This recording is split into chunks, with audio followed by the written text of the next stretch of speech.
Welcome back to my channel. My name is Rachel. That is the R in the RK Stumblingbear, and I'm a reader and a writer.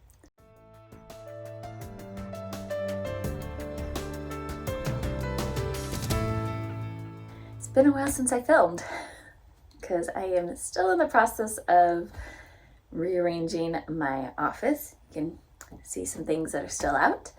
As I am part of the ARC team for SD Huston, we have another novella that has dropped, so I wanted to get this filmed sooner rather than later. So this is my personal review of Flicker and the Fire Scion. This one is very straightforward.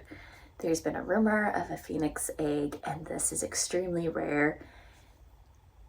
Like, only one has been heard of before, and it's rumored that phoenix eggs can be used in magical potions that can grant you powers or abilities that you might not be able to have.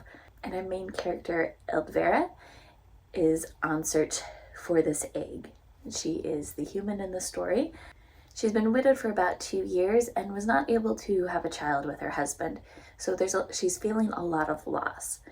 And she thinks in order to alleviate this loss, she needs to have a child.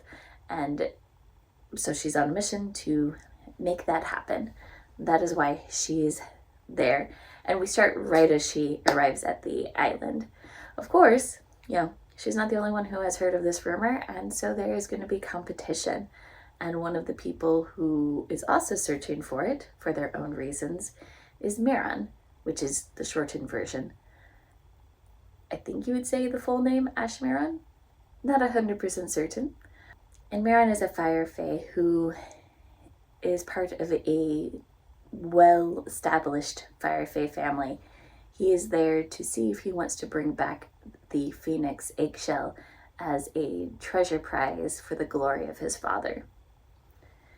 But he hasn't quite decided if that's what he really wants to do.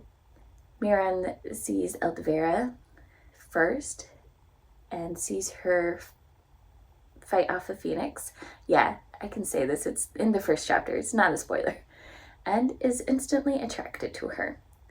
And then we just have, a series of interactions between Eldvera and Miran as they're getting to know each other, as they're also, competing against other people who are looking for this phoenix egg. In this story, we have two main characters who are very sure of who they are as people, and they're not apologetic about it, which I absolutely love.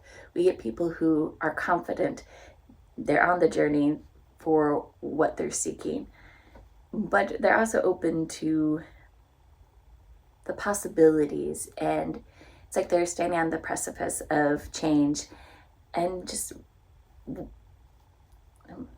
waiting to see where that leads them. And yeah, it's a romantasy. Of course they get together, but it's a nice, meet cute moment is what I would really describe this novella. This is the moment where they are deciding, yeah, I'm interested to pursue this relationship. I also like that we got to see the fire drakes, which are not the same as the ice dragons from her Brides of the Ice Dragon series. But it was still fun to see the drakes and be like, yes, we get dragon-like creatures in this fantasy world again. But really taken away from this story, both Eldvera and Miran are people I would want to be friends with in real life. And I think they have a very interesting relationship dynamic that they're building. And I think with supportive friends and family, that would very much blossom. Of course, we know life is never that easy, so I'm sure that they have some hiccups to go through when it comes to Miran's family. But really enjoyed this one and looking forward to the next one in the series. If you haven't started, please, you can read these in any order. And I'd love to know your thoughts. Thank you, and have a great day.